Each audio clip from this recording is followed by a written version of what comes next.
Hi, good morning all of you. Work details కోసం చాలామంది నాకు మెసేజెస్, కాల్స్ చేస్తున్నారు. మేడం, ఇందులో జాయిన్ అవ్వడానికి ఏమన్నా క్వాలిఫికేషన్ ఉండాలా, ఇంగ్లీష్, హిందీ కంపల్సరీ రావాలా అని చెప్పి. సో ఇది కంప్లీట్గా స్కిల్ బేస్డ్ ప్లాట్ఫామ్.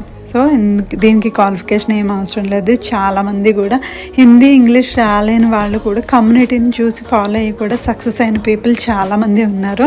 వెబ్సైట్లో వర్కింగ్ ఉమెన్స్ చేస్తున్నారు, మదర్ ఆఫ్ బేబీ ఉన్న వాళ్ళు చేసుకుంటున్నారు, students, job holders, software employees కూడా చేసుకుంటున్నారు. ఇందులో ప్రతి ఒక్కరు కూడా this is completely part time. మీకున్న ఫ్రీ టైంలో ఎక్స్ట్రా ఇన్కమ్ని జనరేట్ చేసుకోవాలంటే this is the best opportunity. దీనికి ఏజ్ లిమిట్ లేదు, క్వాలిఫికేషన్ అవసరం లేదు, ఇంగ్లీష్ కంపల్సరీ రావాల్సిన అవసరం కూడా లేదు. మనకి రీజనల్ లాంగ్వేజెస్ ట్రైనింగ్స్ కూడా ప్రొవైడ్ చేస్తున్నారు కంపెనీ వాళ్ళు. సో నేను చెప్పే ట్రైనింగ్స్కి పర్సనల్ మెంటర్షిప్ సెషన్స్ కూడా ఉంటాయి కాబట్టి నథింగ్ టు వర్రీ. మీకు ఇంకే డౌట్స్ ఉన్నా సరే నాకు వాయిస్ మెసేజ్ కానీ చాట్ కానీ చేయండి. సో కాల్ చేసే ముందు ఒకసారి మెసేజ్ చేయండి. Thank you.